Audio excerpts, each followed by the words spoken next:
Good morning students, how are you? Hope you are very well at home. बेटा, आज हम करेंगे आपके साहित्यिक रंग पाठ पुस्तक में से पाठ नंबर 4 बेबे राम भजनी। बेटा, ये एक इकांगी है। इकांगी जो ਸਾਹਿਤ ਦਾ ਇੱਕ ਅਜਿਹਾ ਰੂਪ ਹੈ ਜਿਸ ਵਿੱਚ ਕੁਝ ਪਾਤਰ ਹੁੰਦੇ ਹਨ ਜੋ ਕਿ ਸਮਾਜਿਕ, ਧਾਰਮਿਕ ਅਤੇ ਜਾਂ ਫਿਰ ਕੋਈ ਸਮਾਜਿਕ ਕ੍ਰਿਤੀਆਂ ਦੇ ਵਿਸ਼ੇ ਨੂੰ ਹੀ ਬਿਆਨ ਕਰਦੇ ਹਨ।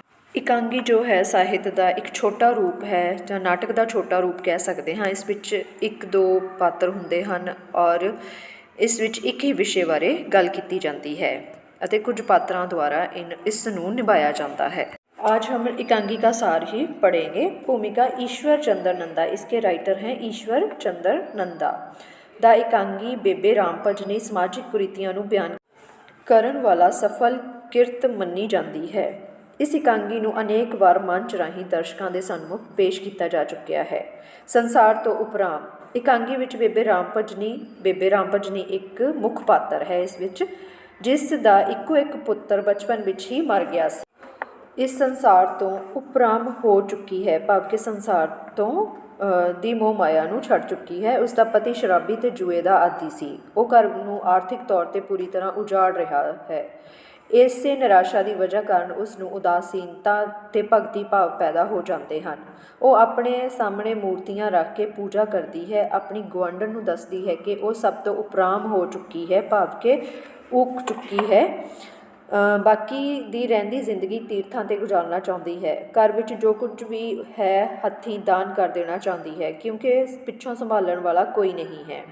पति शराबी ते जुआरी है जो पहला ही बहुत सारा घर उजाड़ चुका है। उसका पति अजे बाहर है, उसके आउण तो पहला ही दान कर देना चाहती है।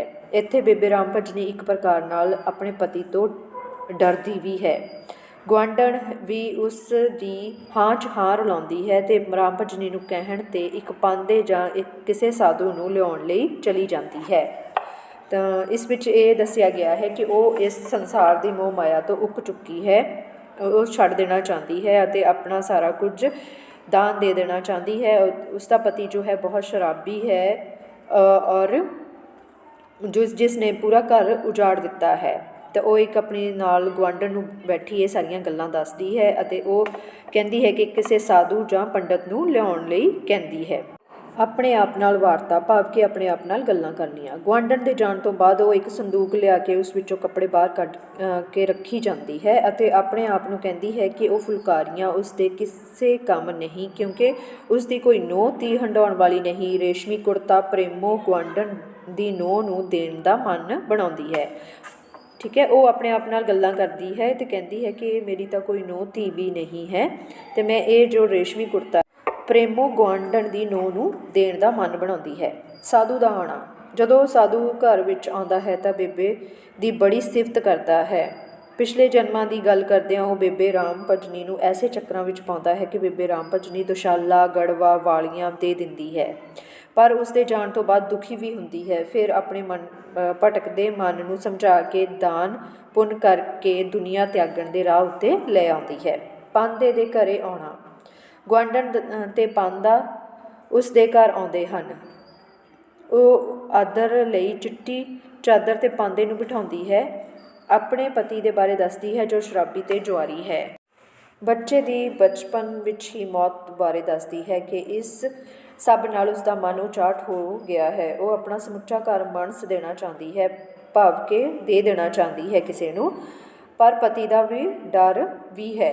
पांदा उसनूं विचारां विच ना पैण दी सलाह दिंदा है। राम भजनी उस दीआं गल्लां विच आके आखदी है कि वो डरदी पति तो वो नहीं डरदी पति तो नाले किहड़ा गलत काम कर रही है। संकल्प करना, राम भजनी सारे गहने कपड़े ते भांडे पांदे नूं दे दिंदी है। पांदा मंत्र पढ़ के संकल्प करता है। पांदा आखदा है कि घर नूं दान ना देवे। राम भजनी नूं दुख हुंदा है कि उसने गलती नाल वो रेशमी कपड़े भी दे दिते हन जो उसने प्रेमो दी नोह नूं देण लई रखे सन, पर वो एक कुर्ता लभ के प्रेमो नूं जरूर दिंदी है। आगे है, पांदा वकीलों के घर जाण की काहली करके गागरा मुड़ के लैके जाण की गल करता है, पर गुआंढण उस दे नाल गागरा छड्डण तुर जाती है। राम भजनी बैठ के आरती करन लगती है। प्रेमो नूं लभण लई नोह दा आना, ਇਸੇ ਦੌਰਾਨ ਗੁਆਂਢਣ ਦੀ ਨੂੰਹ ਉਸ ਨੂੰ ਲੱਭਣ ਲਈ ਆ ਜਾਂਦੀ ਹੈ। ਬੇਬੇ ਆਪਣੀ ਥਾਂ ਉਸ ਨੂੰ ਬਿਠਾ ਕੇ ਪ੍ਰੇਮੋ ਨੂੰ ਲੱਭਣ ਤੁਰ ਜਾਂਦੀ ਹੈ। ਘਰ ਵਿੱਚ ਬੇਬੇ ਦੇ ਜਾਣ ਤੋਂ ਬਾਅਦ ਸ਼ਾਮਦਾਸ ਆਪਣੇ ਸਾਥੀਆਂ ਨਾਲ ਆ ਜਾਂਦਾ ਹੈ। ਗੁਆਂਢਣ ਦੀ ਨੂੰਹ ਘਬਰਾ ਕੇ ਘਰੋਂ ਚਲੀ ਜਾਂਦੀ ਹੈ। ਜੁਆਰੀਏ ਬੇਬੇ ਰਾਮ ਭਜਨੀ ਦਾ ਪਤੀ ਸ਼ਾਮਦਾਸ ਦੇ ਸ਼ਰਾਬ ਲੈਣ ਗਏ ਮਗਰੋਂ ਆਪਸ ਵਿੱਚ ਗੱਲਾਂ ਕਰਦੇ ਹਨ ਕਿ 2 ਬਾਜ਼ੀਆਂ ਉਸ ਨੂੰ ਜਿੱਤਣ ਦੇਣ ਬਾਅਦ ਉਸ ਨੂੰ ਹਰਾਇਆ ਜਾਵੇ। ਸ਼ਾਮਦਾਸ ਦਾ ਜੂਆ ਖੇਡਣਾ। ਸੋਨੇ ਦੇ ਬਟਨ ਦਾ ਤੇ ਲਗਾਉਣ ਤੋਂ ਬਾਅਦ ਉਹ ਕਹਿੰਦਾ ਹੈ ਕਿ ਉਹ ਅਗਲੀ ਬਾਜੀ ਵਿੱਚ ਘਰ ਹੀ ਦਾ 'ਤੇ ਲਾ ਦੇਵੇਗਾ। ਸੋਨੇ ਦੀਆਂ ਚੂੜੀਆਂ ਬਾਜੀ 'ਤੇ ਲਗਾਉਂਦਾ ਹੈ, ਪਰ ਸੰਦੂਕ ਵਿੱਚ ਜਿੰਦਾ ਲੱਗਾ ਹੋਣ ਕਰਕੇ ਵਾਪਸ ਖਾਲੀ ਹੱਥ ਮੁੜਦਾ ਹੈ। ਰਾਮ ਭਜਨੀ ਦੇ ਆਉਣ ਦੀ ਉਡੀਕ ਕਰਨ ਲਈ ਕਹਿੰਦਾ ਹੈ। ਜੁਆਰੀਏ ਕਹਿੰਦੇ ਹਨ ਕਿ ਉਹ ਲਾਗ ਲਾ ਰਿਹਾ ਹੈ। ਉਹ ਕਹਿੰਦਾ ਹੈ ਕਿ ਇਹ ਬਾਅਦ ਵਿੱਚ ਦੇ ਦੇਵੇਗਾ, ਹੁਣ ਜਾਣ। ਬੇਬੇ ਰਾਮ ਭਜਨੀ ਦਾ ਲਾਹਨਤਾ ਪਾਉਣਾ। ਜੁਆਰੀਆ ਵਿੱਚ ਪਾਂਦੇ ਦੇ ਪੁੱਤਰ ਨੂੰ ਵੇਖ ਕੇ ਬੇਬੇ ਰਾਮ ਭਜਨੀ ਬੜੀਆਂ ਲਾਹਨਤਾਂ ਪਾਉਂਦੀ ਹੈ। ਪਿਓ ਦਾਨ ਸਾਂਭੇ ਤੇ ਪੁੱਤ ਜੂਆ ਖੇਡੇ। ਇਹ ਦਾਨ ਵੀ ਧੋਖਾ ਫਰੇਬ ਪਖੰਡ ਹੈ। ਉਹ ਕਹਿੰਦੀ ਹੈ ਕਿ ਉਹ ਹੁਣ ਸਭ ਕੁਝ ਰਾਮ ਦੇ ਨਾਮ ਉੱਪਰ ਦਾਨ ਕਰ ਦੇਵੇਗੀ। ਉੱਧਰ ਸ਼ਾਮਦਾਸ ਕਹਿੰਦਾ ਕਿ ਉਸ ਨੇ ਉਸ ਨੂੰ ਤਬਾਹ ਕਰ ਦਿੱਤਾ ਹੈ, ਉਸ ਨੂੰ ਮਾਰਨ ਲਈ ਵੱਧਦਾ ਹੈ। ਉਹ ਆਖਦੀ ਹੈ ਕਿ ਮੈਂ ਤਾਂ ਰਾਮ ਦੇ ਨਾਮ 'ਤੇ ਦਾਨ ਦਿੱਤਾ ਹੈ, ਪਰ ਉਸ ਨੇ ਤਾਂ ਸਭ ਕੁਝ ਜੂਏ ਦੇ ਮੂੰਹ ਵਿੱਚ ਦੇ ਦਿੱਤਾ ਹੈ।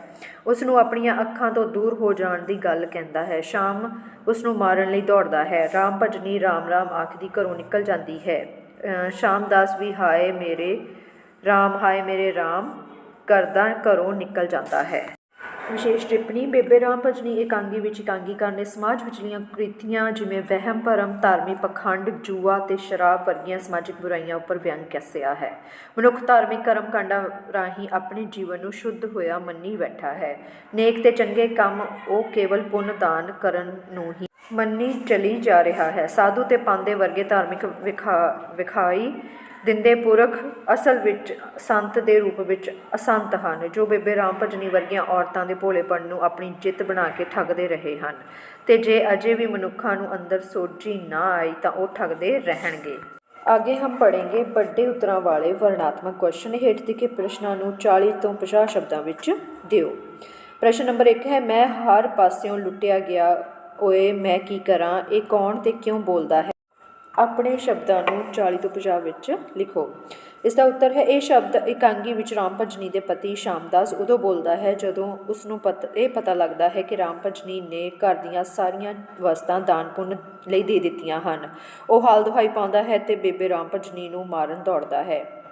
ਉਹ ਆਖਦਾ ਹੈ ਕਿ ਉਸ ਨੇ ਉਸ ਦਾ ਕੱਖ ਨਹੀਂ ਰਹਿਣ ਦਿੱਤਾ। ਉਹ ਬੇਬੇ ਨੂੰ ਚਲੇ ਜਾਣ ਲਈ ਆਖਦਾ ਹੈ। ਜਦੋਂ ਬੇਬੇ ਰਾਮ ਭਜਨੀ ਦੇ ਉਸ ਦੇ ਕਹਿਣ 'ਤੇ ਚਲੀ ਜਾਂਦੀ ਹੈ ਤਾਂ ਉਹ ਉਸ ਦੇ ਮਗਰ ਰੋਂਦਾ ਕੁਰਲਾਉਂਦਾ ਨਿਕਲ ਜਾਂਦਾ ਹੈ। ਉਹ ਇਸ ਤਰ੍ਹਾਂ ਇਸ ਲਈ ਬੋਲਦਾ ਹੈ ਕਿਉਂਕਿ ਹੁਣ ਉਸ ਕੋਲ ਜੂਏ ਵਿੱਚ ਦਾ ਲਾਉਣ ਲਈ ਕੁਝ ਵੀ ਨਹੀਂ ਹੈ। प्रश्न नंबर 2 है, कि तुसी दान पुण्य ਕਰਨ ਵਿੱਚ ਵਿਸ਼ਵਾਸ ਰੱਖਦੇ ਹੋ? ਆਪਣੇ ਦਲੀਲ ਸਾਹਿਤ ਲਿਖੋ। ਸਾਡੇ ਸਮਾਜ ਵਿੱਚ ਦਾਨ ਪੁੰਨ ਕਰਨਾ ਸ਼ੁਭ ਕਰਮ ਮੰਨਿਆ ਜਾਂਦਾ ਹੈ ਜਾਂ ਸਮਝਿਆ ਜਾਂਦਾ ਹੈ। ਭਾਰਤੀ ਸਮਾਜ ਵਿੱਚ ਦਾਨ ਪੁੰਨ ਕਰਨਾ ਲੰਮੇ ਸਮੇਂ ਦੀ ਪਰੰਪਰਾ ਰਹੀ ਹੈ। ਲੋਕ ਆਪਣਾ ਜਨਮ ਸਫਲ ਕਰਨ ਦੀ ਮਨਸ਼ਾ ਵਿੱਚ ਦਾਨ ਪੁੰਨ ਕਰਦੇ ਹਨ। ਇਸ ਤੋਂ ਅੱਜ ਦਾ ਸਮਾਜ ਵੀ ਇਨਕਾਰੀ ਨਹੀਂ ਹੈ, ਪਰ ਅੱਜ ਇਹ ਵਿਚਾਰ ਜ਼ਰੂਰ ਪੇਸ਼ ਹੁੰਦੇ ਹਨ ਕਿ ਦਾਨ ਪੁੰਨ ਕੀ ਸਿਰਫ ਉਹਨਾਂ ਲੋਕਾਂ ਨੂੰ ਹੀ ਦਿੱਤਾ ਜਾਵੇ ਜੋ ਪਹਿਲਾਂ ਹੀ ਰੱਜੇ ਹੋਏ ਹਨ ਅਤੇ ਧਾਰਮਿਕ ਅਸਥਾਨਾਂ 'ਤੇ ਕਾਬਜ਼ ਹਨ, ਜਾਂ ਕਿਸੇ ਲੋੜਵੰਦ ਨੂੰ ਦਿੱਤਾ ਜਾਵੇ। ਭੁੱਖੇ ਨੂੰ ਅੰਨ ਦੇਣਾ, ਕੱਪੜਾ ਦੇਣਾ, ਦਵਾ ਦਾਰੂ ਕਰਨਾ ਹੀ ਅਸਲੀ ਦਾਨ ਪੁੰਨ ਹੈ। ਪਰ ਧਾਰਮਿਕ ਸਥਾਨਾਂ 'ਤੇ ਕਾਬਜ਼ ਧਿਰਾਂ ਕਦੇ ਵੀ ਸ਼ਰਧਾਲੂਆਂ ਅੰਦਰ ਇਹ ਪ੍ਰਚਾਰ ਨਹੀਂ ਕਰਦੀਆਂ ਕਿ ਅਸਲੀ ਦਾਨ ਪੁੰਨ ਕਿਸੇ ਜ਼ਰੂਰਤਮੰਦ ਨੂੰ ਹੀ ਦੇਣ ਵਿੱਚ ਹੈ। ਹੈ ਪ੍ਰਸ਼ਨ ਨੰਬਰ 3, ਤੁਹਾਡੇ ਵਿਚਾਰਾਂ ਅਨੁਸਾਰ ਪਾਖੰਡੀ ਸਾਧੂਆਂ ਜਾਂ ਬਾਬਿਆਂ ਤੋਂ ਸਮਾਜ ਨੂੰ ਕਿਵੇਂ ਛੁਟਕਾਰਾ ਦਿਵਾਇਆ ਜਾ ਸਕਦਾ ਹੈ? ਸਮਾਜ ਨੂੰ ਪਾਖੰਡੀ ਸਾਧੂਆਂ ਤੇ ਬਾਬਿਆਂ ਤੋਂ ਛੁਟਕਾਰਾ ਦਿਵਾਉਣ ਲਈ ਜਿੱਥੇ ਸਮਾਜ ਅੰਦਰ ਵਿੱਦਿਆ ਦੇ ਗਿਆਨ ਦੀ ਲੋੜ ਹੈ, ਉੱਥੇ ਸਾਡੇ ਲਈ ਵਿਗਿਆਨਿਕ ਸੋਚ ਦੇ ਧਾਰਨੀ ਵੀ ਹੋਣਾ ਲਾਜ਼ਮੀ ਹੈ। ਜਾਦੂ ਟੂਣਿਆਂ ਨੂੰ ਤਰਕ ਦੇ ਆਧਾਰ 'ਤੇ ਹੀ ਕੱਟਿਆ ਜਾ ਸਕਦਾ ਹੈ। ਮਨੋਵਿਗਿਆਨ ਦਾ ਸਮਝਣਾ ਵੀ ਲਾਜ਼ਮੀ ਹੈ ਤਾਂ ਜੋ ਮਨ ਦੇ ਵਿਗਿਆਨ ਨਾਲ ਅੰਦਰਲੀ ਅਵਸਥਾ ਦੀ ਜਾਣਕਾਰੀ ਹਾਸਲ ਕੀਤੀ ਜਾ ਸਕੇ। ਇਸ ਲਈ ਕੋਈ ਤਰਕਸ਼ੀਲ ਸੁਸਾਇਟੀਆਂ ਕਾਰਜ ਕਰ ਰਹੀਆਂ ਹਨ, ਪਰ ਅਜੇ ਵੀ ਬਹੁਤ ਉਪਰਾਲਿਆਂ ਦੀ ਲੋੜ ਹੈ। ਸਭ ਤੋਂ ਵੱਡੀ ਲੋੜ ਹੈ ਕਿ ਇਸ ਗੱਲ ਦੀ ਹੈ ਕਿ ਦਾਨ ਲੋੜਵੰਦ ਵਿਅਕਤੀਆਂ ਨੂੰ ਹੀ ਦਿੱਤਾ ਜਾਣਾ ਚਾਹੀਦਾ ਹੈ, ਪਾਖੰਡੀ ਸਾਧੂਆਂ ਜਾਂ ਬਾਬਿਆਂ ਨੂੰ ਨਹੀਂ। ਨੰਬਰ 4 ਹੈ ਨਸ਼ੇ ਤੇ ਜੂਏ ਵਰਗੀਆਂ ਸਮਾਜਿਕ ਬੁਰਾਈਆਂ ਘਰ ਪਰਿਵਾਰ ਨੂੰ ਤਬਾਹ ਕਰ ਦਿੰਦੀਆਂ ਹਨ। ਇਸ ਕਥਨ ਤੋਂ ਸਹਿਮਤ ਹੋ? ਹਾਂ, ਮੈਂ ਇਸ ਕਥਨ ਤੋਂ ਸਹਿਮਤ ਹਾਂ ਕਿ ਸਮਾਜ ਨੂੰ ਗਿਰਾਵਟ ਵੱਲ ਲੈ ਜਾਣ ਵਾਲੇ ਨਸ਼ੇ ਤੇ ਜੂਏ ਨੇ ਲੰਮੇ ਸਮੇਂ ਤੋਂ ਆਪਣੇ ਜਾਲ ਵਿਛਾ ਰੱਖੇ ਹਨ। ਘਰਾਂ ਦੇ ਘਰ ਇਹਨਾਂ ਬੁਰਾਈਆਂ ਦੀ ਭੇਟ ਚੜ੍ਹ ਚੁੱਕੇ ਹਨ। ਕਈ ਅਜੇ ਵੀ ਅਜਿਹੀਆਂ ਕੁਰੀਤੀਆਂ ਵਿੱਚ ਫਸੇ ਰੋਜ਼ਾਨਾ ਮਰਦੇ ਜਾ ਰਹੇ ਹਨ। ਇਸ ਵੱਲ ਸਰਕਾਰ ਨੂੰ ਵੀ ਧਿਆਨ ਦੇਣ ਦੀ ਲੋੜ ਹੈ। ਨਸ਼ੇ ਨੂੰ ਸਰਕਾਰੀ ਤੌਰ 'ਤੇ ਸਖਤੀ ਨਾਲ ਰੋਕਿਆ ਜਾਵੇ। ਸਰਕਾਰ ਨੂੰ ਚਾਹੀਦਾ ਹੈ ਕਿ ਜਿੱਥੇ ਕਿਤੇ ਵੀ ਜੂਏ ਖੇਡੇ ਜਾ ਰਹੇ ਹਨ ਉਹ ਇਤਲਾਹ ਮਿਲੇ ਤੁਰੰਤ ਕਾਰਵਾਈ ਅਤੇ ਗ੍ਰਿਫਤਾਰੀ ਕੀਤੀ ਜਾਵੇ ਅਤੇ ਦੋਸ਼ੀਆਂ ਨੂੰ ਸਖਤ ਤੋਂ ਸਖਤ ਸਜ਼ਾ ਦਿੱਤੀ ਜਾਵੇ ਜੋ ਇਸ ਕੁਰੀਤੀ ਉੱਪਰ ਰੋਕ ਲਗਾਈ ਜਾ ਸਕਦੀ ਹੈ। ਨਸ਼ਿਆਂ ਨੂੰ ਰੋਕਣ ਲਈ ਪੀਣ ਵਾਲਿਆਂ ਨਾਲੋਂ ਬਣਾਉਣ ਵਾਲਿਆਂ 'ਤੇ ਰੋਕ ਲੱਗੇ। ਬੇਬੇ ਰਾਮ ਭਜਨੀ ਦੁਨੀਆ ਤੋਂ ਕਿਉਂ ਉਪਰਾਮ ਸੀ? ਬੇਬੇ ਰਾਮ ਭਜਨੀ ਦੁਨੀਆ ਤੋਂ ਇਸ ਕਰਕੇ ਉਪਰਾਮ ਹੋ ਚੁੱਕੀ ਸੀ ਕਿਉਂਕਿ ਉਸ ਦਾ ਇਕਲੌਤਾ ਪੁੱਤਰ ਬਚਪਨ ਵਿੱਚ ਹੀ ਮਰ ਗਿਆ ਸੀ। ਉਸ ਦੀ ਕੋਈ ਔਲਾਦ ਨਹੀਂ ਸੀ ਜਿਸ ਨਾਲ ਉਹ ਆਪਣੇ ਦੁੱਖ ਸੁੱਖ ਸਾਂਝੇ ਕਰ ਸਕਦੀ। ਇਸ ਦੇ ਨਾਲ ਹੀ ਉਸ ਦਾ ਪਤੀ ਸ਼ਾਮਦਾਸ ਵੀ ਬਹੁਤ ਵਿਹਲਾ ਅਤੇ ਨਿਕੰਮਾ ਹੋਣ ਨਾਲ ਸ਼ਰਾਬੀ ਅਤੇ ਜੂਏਬਾਜ਼ ਕਿਸਮ ਦਾ ਆਦਮੀ ਸੀ। ਉਸਨੇ ਸਾਰਾ ਘਰ-ਬਾਰ ਆਪਣੀਆਂ ਇਹਨਾਂ ਆਦਤਾਂ ਦੀ ਹੀ ਭੇਟ ਚਾੜ ਦਿੱਤਾ ਸੀ। ਬੇਬੇ ਰਾਮ ਭਜਨੀ ਗਵਾਂਢਣ ਨੂੰ ਕਿਸੇ ਸਾਧੂ ਪਾਂਦੇ ਨੂੰ ਲਿਆਉਣ ਲਈ ਕਿਉਂ ਆਖਦੀ ਹੈ? ਬੇਬੇ ਰਾਮ ਭਜਨੀ ਦੁਨੀਆ ਤੋਂ ਬਹੁਤ ਨਿਰਾਸ਼ ਹੋ ਚੁੱਕੀ ਸੀ। ਇਸੇ ਕਾਰਨ ਉਹ ਘਰ ਦਾ ਸਾਰਾ ਸਮਾਨ ਦਾਨ ਕਰਨਾ ਚਾਹੁੰਦੀ ਸੀ ਜਾਂ ਦਾਨ ਕਰ ਦੇਣਾ ਚਾਹੁੰਦੀ ਸੀ ਅਤੇ ਜ਼ਿੰਦਗੀ ਤੀਰਥਾਂ 'ਤੇ ਬਤੀਤ ਕਰਨਾ ਚਾਹੁੰਦੀ ਸੀ। ਇਸ ਮਕਸਦ ਦੀ ਪੂਰਤੀ ਲਈ ਉਸ ਨੇ ਆਪਣੀ ਗੁਆਂਢਣ ਨੂੰ ਆਖਦੀ ਹੈ ਕਿ ਉਹ ਜਾਵੇ ਪਾਂਦੇ ਨੂੰ ਬੁਲਾ ਲਿਆਵੇ ਅਤੇ ਉਹ ਆਪਣਾ ਸੰਕਲਪ ਕਰ ਜਾਵੇ। ਨਾਲ ਹੀ ਉਸ ਨੂੰ ਤਾਕੀਦ ਕਰਦੀ ਹੈ ਕਿ ਜੇ ਰਾਹ ਵਿੱਚ ਕੋਈ ਸਾਧੂ ਵੀ ਮਿਲਿਆ ਤਾਂ ਉਸ ਨੂੰ ਵੀ ਲੈਂਦੀ ਆਵੇ ਜਾਂ ਇੱਥੇ ਭੇਜ ਦੇਵੇ।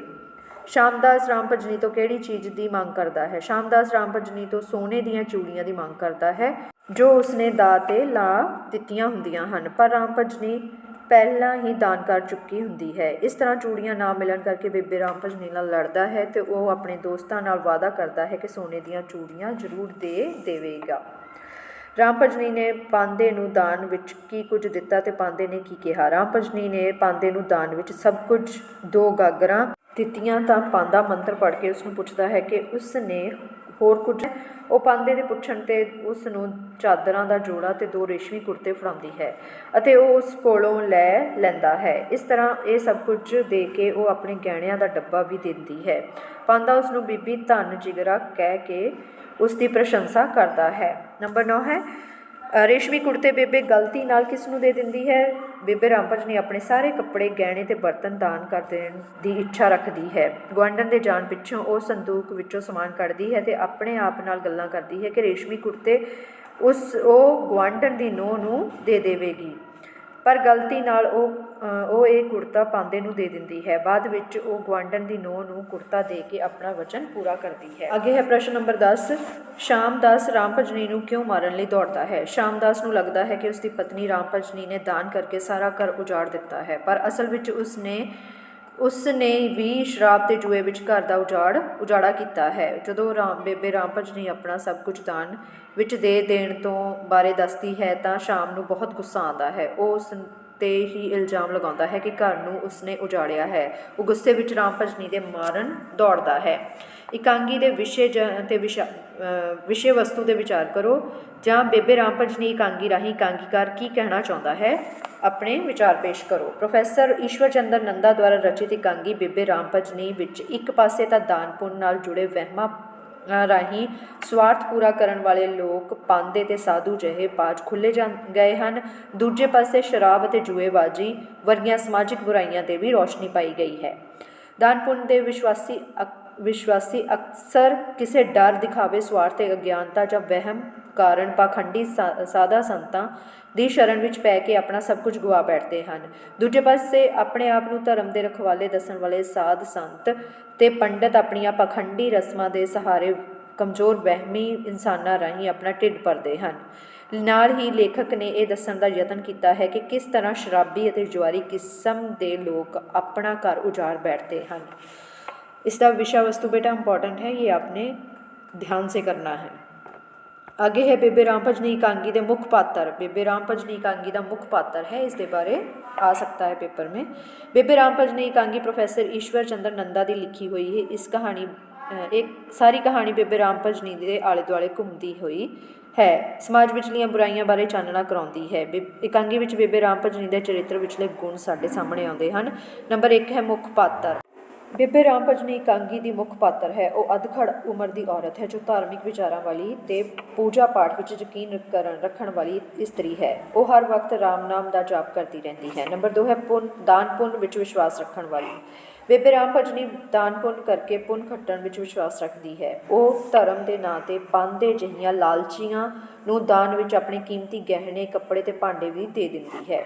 ਨੰਬਰ 3 ਹੈ ਮੌਕੇ 'ਤੇ ਗੁੱਸਾ ਦਿਖਾਉਣ ਵਾਲੀ। ਜਦੋਂ ਬੇਬੇ ਰਾਮ ਭਜਨੀ ਆਪਣੇ ਘਰ ਸ਼ਰਾਬੀਆਂ ਦੀ ਜੁੰਡਲੀ ਬੈਠੀ ਦੇਖਦੀ ਹੈ ਤਾਂ ਉਸ ਨੂੰ ਗੁੱਸਾ ਚੜ੍ਹ ਜਾਂਦਾ ਹੈ ਅਤੇ ਉਹਨਾਂ ਨੂੰ ਗਾਲਾਂ ਕੱਢਦੀ ਹੈ, ਘਰੋਂ ਭੱਜ ਜਾਣ ਲਈ ਕਹਿੰਦੀ ਹੈ। ਇਸ ਤਰ੍ਹਾਂ ਮੌਕੇ 'ਤੇ ਗੁੱਸਾ ਦਿਖਾ ਕੇ ਆਪਣੇ ਪਤੀ ਨੂੰ ਨਾਰਾਜ਼ ਹੋ ਜਾਂਦੀ ਹੈ।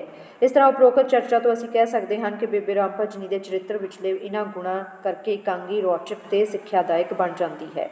ਨੰਬਰ 13 ਬੇਬੇ ਰਾਮ ਭਜਨੀ ਇਕਾਂਗੀ ਵਿਚਲੇ ਮੁੱਖ ਮਰਦ ਪਾਤਰ ਕੌਣ ਹੈ? ਸ਼ਾਮਦਾਸ। ਉਸ ਦੇ ਬਾਰੇ ਚਰਿੱਤਰ ਚਿਤਰਨ ਕਰਨਾ ਹੈ। ਸ਼ਾਮਦਾਸ ਬੇਬੇ ਰਾਮ ਭਜਨੀ ਇਕਾਂਗੀ ਦਾ ਮੁੱਖ ਮਰਦ ਪਾਤਰ ਹੈ। ਇਕਾਂਗੀਕਾਰ ਪ੍ਰੋਫੈਸਰ ਈਸ਼ਵਰ ਚੰਦਰ ਨੰਦਾ ਨੇ ਆਪਣੇ ਇਸ ਪਾਤਰ ਚਿਤਰਨ ਰਾਹੀਂ ਸਮਾਜਿਕ ਬੁਰਾਈਆਂ ਨੂੰ ਸਾਡੇ ਸਾਹਮਣੇ ਭਲੀ ਭਾਂਤ ਪੇਸ਼ ਕੀਤਾ ਹੈ। ਸ਼ਾਮਦਾਸ ਬੇਬੇ ਰਾਮ ਭਜਨੀ ਦੇ ਪਤੀ, ਉਸ ਦੇ ਚਰਿੱਤਰ ਵਿਚਲੇ ਗੁਣ ਸਾਡੇ ਸਾਹਮਣੇ ਉੱਭਰ ਕੇ ਆਉਂਦੇ ਹਨ। ਨੰਬਰ 1 ਹੈ ਇਸ ਵਿੱਚ ਨੰਬਰ 1 ਹੈ ਮੁੱਖ ਮਰਦ ਪਾਤਰ। ਸ਼ਾਮਦਾਸ ਇਕਾਂਗੀ ਬੇਬੇ ਰਾਮ ਭਜਨੀ ਦਾ ਮੁੱਖ ਅਤੇ ਮਹੱਤਵਪੂਰਨ ਪਾਤਰ ਹੈ। ਸ਼ਾਮਦਾਸ ਮਾੜੀ ਸੰਗਤ ਦਾ ਸ਼ਿਕਾਰ ਇੱਕ ਮੂਰਖ ਇਨਸਾਨ ਹੈ। ਉਹ ਆਪਣੇ ਘਰ ਦੀਆਂ ਸਾਰੀਆਂ ਚੀਜ਼ਾਂ ਨੂੰ ਜੂਏ ਵਿੱਚ ਲੁਟਾ ਦੇਣਾ ਚਾਹੁੰਦਾ ਹੈ, ਪਰ ਬੇਬੇ ਰਾਮ ਭਜਨੀ ਉਸ ਨੂੰ ਰੋਕਦੀ ਹੈ। ਨੰਬਰ 2 ਹੈ ਸ਼ਰਾਬੀ ਅਤੇ ਜੁਆਰੀਆ। ਸ਼ਾਮਦਾਸ ਇਕਾਂਗੀ ਵਿੱਚ ਸਾਨੂੰ ਸ਼ਰਾਬੀਆ ਅਤੇ ਜੁਆਰੀਆ ਹੀ ਨਜ਼ਰ ਆਉਂਦਾ ਹੈ। ਉਹ ਦਿਨ ਰਾਤ ਸਿਰਫ ਸ਼ਰਾਬ ਪੀਂਦਾ ਹੈ, ਜੂਆ ਖੇਡਦਾ ਹੈ ਅਤੇ ਆਪਣੇ ਘਰ ਵੀ ਜੁਆਰੀਆਂ ਨੂੰ ਲਿਆ ਕੇ ਜੂਆ ਖੇਡਦਾ ਅਤੇ ਸ਼ਰਾਬ ਪੀਂਦਾ ਹੈ। ਸ਼ਰਾਬ ਪੀ ਕੇ ਉਹ ਆਪਣੇ ਘਰ ਉਜਾੜਦਾ ਹੈ ਅਤੇ ਪਤਨੀ ਨੂੰ ਬੁਰਾ ਭਲਾ ਕਹਿੰਦਾ ਹੈ। ਨੰਬਰ 3 ਹੈ ਪਤਨੀ ਦੀਆਂ ਭਾਵਨਾਵਾਂ ਨੂੰ ਨਾ ਸਮਝਣ ਵਾਲਾ। ਸ਼ਾਮਦਾਸ ਸ਼ਰਾਬੀ ਅਤੇ ਜੁਆਰੀਆ ਹੋਣ ਕਰਕੇ ਆਪਣੀ ਪਤਨੀ ਦੀਆਂ ਭਾਵਨਾਵਾਂ ਨੂੰ ਨਹੀਂ ਸਮਝਦਾ, ਜਿਸ ਕਰਕੇ ਦੋਵੇਂ ਹੀ ਮਾਨਸਿਕ ਸੰਤਾਪ ਹੰਢਾਉਂਦੇ ਹਨ ਅਤੇ ਆਪਣਾ ਘਰ ਉਜਾੜ ਬੈਠਦੇ ਹਨ। ਆਪਣੀ ਪਤਨੀ ਨਾਲ ਲੜਦਾ ਹੋਇਆ ਉਹ ਉਸ ਨੂੰ ਘਰੋਂ ਨਿਕਲ ਜਾਣ ਲਈ ਕਹਿੰਦਾ ਹੈ। ਉਪਰੋਕਤ ਚਰਚਾ ਤੋਂ ਅਸੀਂ ਕਹਿ ਸਕਦੇ ਹਾਂ ਕਿ ਇਕਾਂਗੀਕਾਰ ਇਹਨਾਂ ਪਾਤਰਾਂ ਦੇ ਚਿਤਰਨ ਰਾਹੀਂ ਸਾਨੂੰ ਸਮਾਜਿਕ ਬੁਰਾਈਆਂ, ਧਾਰਮਿਕ ਪਾਖੰਡਾਂ ਆਦਿ ਬਾਰੇ ਜਾਣੂ ਕਰਵਾਉਂਦਾ ਹੈ ਅਤੇ ਸਿੱਖਿਆ ਦਿੰਦਾ ਹੈ। ਅੱਗੇ ਹੈ ਪ੍ਰਸ਼ਨ ਨੰਬਰ 14 ਬੇਬੇ ਰਾਮ ਭਜਨੀ ਇਕਾਂਗੀ ਦਾ ਉਦੇਸ਼ ਕੀ ਹੈ? ਈਸ਼ਵਰ ਚੰਦਰ ਨੰਦਾ ਦੁਆਰਾ ਰਚਿਤ ਇਕਾਂਗੀ ਬੇਬੇ ਰਾਮ ਭਜਨੀ ਦਾ ਮੁੱਖ ਉਦੇਸ਼ ਸਮਾਜ ਵਿਚਲੀਆਂ ਫੈਲੀਆਂ ਕੁਰੀਤੀਆਂ ਨੂੰ ਨੱਥ ਪਾਉਣਾ ਸੀ। ਜਿਸ ਸਮੇਂ ਇਹ ਇਕਾਂਗੀ ਲਿਖਿਆ ਗਿਆ ਹੈ ਉਸ ਸਮੇਂ ਸਮਾਜ ਵਿੱਚ ਪੁੰਨਦਾਨ ਜਿਹੀਆਂ ਪਵਿੱਤਰ ਸਮਝੀਆਂ ਜਾ ਰਹੀਆਂ ਰਸਮਾਂ ਨੂੰ ਗਲਤ ਸਾਬਿਤ ਹੁੰਦੀਆਂ ਹਨ। ਇਕਾਂਗੀ ਵਿੱਚ ਮੁੱਖ ਤੌਰ 'ਤੇ ਜਨਮ ਸਫਲ ਕਰਨ ਲਈ ਲਾਲਸਾ ਅਧੀਨ ਕੀਤੇ ਜਾਣ ਵਾਲੇ ਦਾਨ ਪੁੰਨ ਦੇ ਨਾਲ ਨਾਲ ਸ਼ਰਾਬ ਅਤੇ ਜੂਏ ਵਰਗੀਆਂ ਸਮਾਜਿਕ ਬੁਰਾਈਆਂ ਨੂੰ ਵੀ ਆਧਾਰ ਬਣਾਇਆ ਗਿਆ ਹੈ। ਜੇ ਬੇਬੇ ਰਾਮ ਭਜਨੀ ਸਾਧੂ ਅਤੇ ਪਾਂਦੇ ਨੂੰ ਦਾਨ ਦੇ ਰੂਪ ਵਿੱਚ ਆਪ ਕੁਝ ਦੇਣਾ ਚਾਹੁੰਦੀ ਹੈ ਤਾਂ ਉਸ ਵਿੱਚੋਂ ਵੀ ਸਾਧੂ ਅਤੇ ਪਾਂਦੇ ਦੀ ਲਾਲਚੀ ਸੋਚ ਉਜਾਗਰ ਹੁੰਦੀ ਹੈ। ਸ਼ਾਮਦਾਸ ਸ਼ਰਾਬੀ ਹੋਣ ਦੇ ਨਾਲ ਨਾਲ ਜੂਏਬਾਜ਼ ਵੀ ਹੈ। ਆਪਣੀ ਇਸੇ ਆਦਤ ਕਾਰਨ ਘਰ-ਬਾਰ ਲੁਟਾ ਦਿੰਦਾ ਰਿਹਾ ਹੈ। ਬੇਬੇ ਰਾਮ ਭਜਨੀ ਨੂੰ ਇਸੇ ਲਈ ਮਾਰਨ ਦੀ ਕੋਸ਼ਿਸ਼ ਕਰਦਾ ਹੈ। ਉਹ ਦਾਨ ਪੁੰਨ ਕਰਕੇ ਘਰ ਉਜਾੜ ਰਹੀ ਹੈ। ਅੰਤ ਬੇਬੇ ਰਾਮ ਭਜਨੀ ਜਦੋਂ ਪਾਂਦੇ ਦੇ ਪੁੱਤਰ ਨੂੰ ਜੁਆਰੀਏ ਦੇ ਰੂਪ ਵਿੱਚ ਵੇਖਦੀ ਹੈ ਤਾਂ ਉਸ ਨੂੰ ਆਪਣਾ ਦਿੱਤਾ ਦਾਨ ਵਿਅਰਥ ਹੁੰਦਾ ਦਿਖਾਈ ਦਿੰਦਾ ਹੈ। ਇਸ ਪ੍ਰਕਾਰ ਇਹ ਇਕਾਂਗੀ ਆਪਣੇ ਉਦੇਸ਼ ਵਿੱਚ ਦੀ ਪੂਰਤੀ ਲਈ ਸਫਲ ਰਿਹਾ ਹੈ। ਅੱਗੇ ਹੈ ਵਿਆਕਰਣ ਭਾਗ। ਇਸ ਵਿੱਚ ਇਕਾਂਗੀ ਵਿੱਚ ਅਖਾਣ ਮੁਹਾਵਰੇ ਲੱਭ ਕੇ ਉਹਨਾਂ ਨੂੰ ਵਾਕਾਂ ਵਿੱਚ ਬਦਲੋ। ਇਸ ਵਿੱਚ ਅਖਾਣ ਦਿੱਤੀਆਂ ਹੋਈਆਂ ਹੈ ਬੇਟਾ, ਉਹਨਾਂ ਨੂੰ ਵਾਕਾਂ ਵਿੱਚ ਬਦਲਣਾ ਹੈ। ਜਿਸ ਤਰ੍ਹਾਂ ਹੱਡ ਸੁੱਚੇ ਕਰਨੇ, ਪਵਿੱਤਰ ਹੋਣਾ। ਰਾਮ ਭਜਨੀ ਹੁਣ ਤੀਰਥਾਂ 'ਤੇ ਜਾ ਕੇ ਹੱਡ ਸੁੱਚੇ ਕਰਨ ਦੀ ਸੋਚ ਰਹੀ ਹੈ। ਲਹੂ ਪੀਣਾ, ਦੁੱਖ ਦੇਣਾ। ਸ਼ਾਮਦਾਸ ਨੇ ਰਾਮ ਭਜਨੀ ਦਾ ਲਹੂ ਪੀਤਾ ਹੋਇਆ ਸੀ। ਕੀੜੀ ਦੇ ਘਰ ਨਰਾਇਣ, ਮਿਲਣ ਆਉਣ ਵਾਲੇ ਦੇ ਆਦਰ ਕਰਨ ਸਮੇਂ ਇਹ ਅਖਾਣ ਵਰਤੀ ਜਾਂਦੀ ਹੈ। ਆਹ ਬੀਬੀ ਭੈਣ, ਅੱਜ ਤਾਂ ਦਿਨ ਬੜਾ ਭਾਗਾਂ ਵਾਲਾ ਚੜ੍ਹਿਆ ਹੈ, ਕੀੜੀ ਦੇ ਘਰ ਨਰਾਇਣ ਪਧਾਰੇ ਹਨ। ਜੋੜੀਆਂ ਜਗ ਥੋੜੀਆਂ, ਨਰੜ ਬਥੇਰੇ। ਪਤੀ ਪਤਨੀ ਦਾ ਅਣਜੋੜ ਹੋਣਾ। ਪਤੀ ਪਤਨੀ ਦਾ ਠੀਕ ਜੋੜ ਤਾਂ ਕਿਸਮਤ ਨਾਲ ਹੀ ਮਿਲਦਾ ਹੈ। ਉਂਝ ਤਾਂ ਜੋੜੀਆਂ ਜਗ ਥੋੜੀਆਂ, ਨਰੜ ਬਥੇਰੇ ਦਾ ਹਿਸਾਬ ਹੀ ਹੁੰਦਾ ਹੈ। ਕੱਖ ਨਾ ਰਹਿਣਾ, ਤਬਾਹ ਹੋ ਜਾਣਾ। ਮੇਰੇ ਦੋਸਤਾਂ ਨੇ ਤਾਂ ਮੈਨੂੰ ਸ਼ਰਾਬ ਅਤੇ ਜੂਏ ਦੀ ਲੱਤ ਲਗਾ ਦਿੱਤੀ, ਬਰਬਾਦ ਕਰ ਦਿੱਤਾ ਹੈ। ਮੇਰਾ ਤਾਂ ਕੱਖ ਨਹੀਂ ਰਿਹਾ। ਹੱਕਾ ਬੱਕਾ ਰਹਿਣਾ, ਹੈਰਾਨ ਹੋ ਜਾਣਾ। ਬੱਚਾ ਹੱਕਾ ਬੱਕਾ ਰਹਿ ਗਿਆ ਸਾਰਿਆਂ ਨੂੰ ਵੇਖ ਕੇ। आगे है मनो उत्तर जाना। पहला वांग इतवार ना रहना। जद तो मेरे दोस्त ने मेरा विरोध करना शुरू किया वो मेरे मनो उतर गया है। जन्म जन्म जन्म सफल होना। जीवन का असल मनोरथ होना। कई लोग दान पुण्य करन ਨਾਲ ਜਨਮ ਸਫਲ ਹੋਣ ਵਿੱਚ ਵਿਸ਼ਵਾਸ ਰੱਖਦੇ ਹਨ। ਉੱਲੂ ਸਮਝਣਾ ਮੂਰਖ ਸਮਝਣਾ। ਅਸੀਂ ਜਿਸ ਵਿਅਕਤੀ ਨੂੰ ਉੱਲੂ ਸਮਝ ਬੈਠਦੇ ਹਾਂ ਕਈ ਵਾਰ ਉਹ ਅੰਦਰੋਂ ਬਹੁਤ ਸਿਆਣਾ ਚਲਾਕ ਹੁੰਦਾ ਹੈ। ਪਿੱਠ ਦਿਖਾਉਣੀ ਮੈਦਾਨ ਛੱਡਣਾ। ਸੁਰਿੰਦਰ ਕਦੇ ਪਿੱਠ ਨਹੀਂ ਦਿਖਾਉਂਦਾ ਸਗੋਂ ਹੌਸਲੇ ਨਾਲ ਮੁਕਾਬਲਾ ਕਰਦਾ ਹੈ। ਛੁਪਿਆ ਰੁਸਤਮ ਹੋਣਾ ਜਿਸ ਦੇ ਗੁਣ ਦਾ ਪਤਾ ਨਾ ਹੋਣਾ ਜਾਂ ਨਾ ਹੋਵੇ। ਕਈ ਲੋਕ ਆਪਣੇ ਗੁਣਾਂ ਦਾ ਦਿਖਾਵਾ ਨਹੀਂ ਕਰਦੇ ਸਗੋਂ ਛੁਪੇ ਰੁਸਤਮ ਹੁੰਦੇ ਹਨ। ਮਿਰਚ ਮਸਾਲਾ ਲਾਉਣਾ ਵਧਾ ਚੜ੍ਹਾ ਕੇ ਗੱਲ ਕਰਨੀ ਜਾਂ ਰੌਚਕ ਬਣਾਉਣਾ। ਕਈਆਂ ਨੂੰ ਮਿਰਚ ਮਸਾਲਾ ਲਾ ਕੇ ਗੱਲ ਕਰਨ ਦੀ ਆਦਤ ਹੁੰਦੀ ਹੈ। ਤਬਾਹ ਕਰ ਦੇਣਾ ਨੁਕਸਾਨ ਹੋਣਾ ਜਾਂ ਨੁਕਸਾਨ ਪਹੁੰਚਾਉਣਾ। ਜਦ ਸ਼ਾਮਦਾਸ ਨੂੰ ਪਤਾ ਲੱਗਾ ਕਿ ਉਸਦੀ ਪਤਨੀ ਰਾਮ ਭਜਨੀ ਨੇ ਸਭ ਕੁਝ ਦਾਨ ਕਰ ਦਿੱਤਾ ਤਾਂ ਉਹ ਗੁੱਸੇ ਵਿੱਚ ਆ ਕੇ ਉਸਨੂੰ ਕਿਹਾ ਕਿ ਤੂੰ ਤਾਂ ਮੈਨੂੰ ਤਬਾਹ ਕਰ ਛੱਡਿਆ। ਮੁਰਗਾ ਫਸਣਾ ਕਿਸੇ ਦਾ ਕਾਬੂ ਹੋਣਾ। ਜਦ ਸ਼ਾਮ ਲਾਲ ਕਾਬੂ ਆਉਂਦਾ ਨਜ਼ਰ ਆਇਆ ਤਾਂ ਇੱਕ ਜੁਆਰੀ ਨੇ ਕਿਹਾ ਮੁਰਗਾ ਫਸ ਗਿਆ ਹੈ ਹੁਣ ਇਸ ਨੂੰ ਨਿਕਲਣਾ नहीं चाहिए।